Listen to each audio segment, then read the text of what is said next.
Iain, the three biggest problems of a estate agency in 2017 is lack of stock, cheap fees and overvaluing. Talk to me.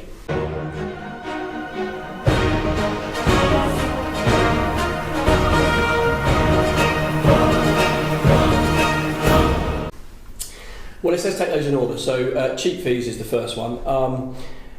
There is no doubt that fees are a hot topic. I think agency fees have been in decline for a little while now. Yes. And I think that is I can almost guarantee you it's the mindset of the individual. Because of the people I work with and because of the other companies that serve the industries that I've got access to data, you can see two listers in the same building working for the same company competing with the same opposition having vastly different fees. Now that can't be anything other than mindset. Of course, I think you can't, if you're going to charge a high fee, I think it's crucial and critical that you deliver a Rolls-Royce service. You get what you pay for in this world, don't you? Yeah. You do, and there are a lot of agents that because they deliver a substandard service, they clearly don't have the mindset, or quite understandably, they're frightened to try and charge a higher fee. So how do you get over that then? I think what you've got to do is stop selling on price. You've got to start selling on outcome. At the end of the day, consumers very rarely pick the cheapest of anything.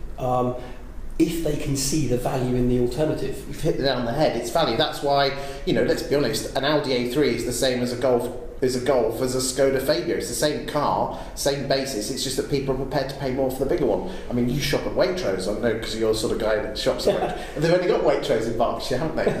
Marks and Spencer's. Lidl haven't got that far, but it's so true, is that it's like supermarkets. People shop at these posh places simply because they believe it's worth the money, and that's what it comes to a estate agency. I mean, you could almost say lack of stock and overvaluing and cheap fees.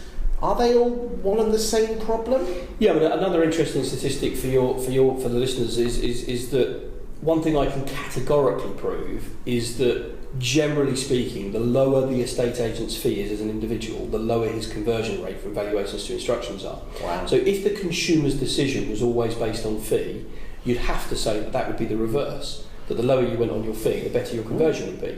All a low fee tells you about is that you've got a weak valuer. Now that doesn't mean they're a bad person. They just need to come at it from a different perspective. Is that a training issue or an attitude or both? A bit of both. I think one, there's training. Two, there's probably some guidance and guidelines about what is and isn't acceptable from above. If you're going to have a fee policy in your business, and then when it comes to you as the owner, you constantly choose to undermine that fee policy yourself, soldiers watch what their generals do. So I have a lot of people that say, look, my listers can't list at XYZ, and do you do listings? Yes. Well, what's your fee? Well, let's start with you first. Well, it's interesting. We've got a very good friend, both of us, Matt Giggs, and he said exactly that if the message from the top is not fighting low fees, then the values aren't going to be fighting it, are they? Yeah, and I think it's all on value. If you can show the client the outcome at the end of the day is better for them with whatever fee it is you're trying to charge, consumers are generally speaking a lot brighter than we give them credit for. I mean, have you got a top tip out there in estate agency land for how to tackle this mindset, a really quick win that the guys out there can do to try and get higher fees? I mean, the best training module that we've used is to video listers in fake scenarios and or real scenarios, so that when they say, look, the problem is the client always wants to negotiate, we actually prove to them that 9 times out of 10 they're negotiating with themselves. So let me give you an example for that. You're in the valuation, the fee topic comes up, the client asks you what your fees are, and estate agents typically do this. My fees are X, 2% plus VAT, but for you I'll negotiate. Now, the client hasn't rejected 2%. Who's negotiating with who? The agent is negotiating with themselves. The power of silence at the point you quote your fee is enormous, but is just one that estate agents struggle with. But if you video them over time and keep showing them their own videos and they learn the power of silence, the client will often self-close. Well, you're a little bit more expensive than the others, but yeah, I like what you've had to say, let's go with it. If you say you're going to negotiate, very few vendors are going to say, oh, well, no, don't. I don't want you to. I'd rather pay you full 2%, please.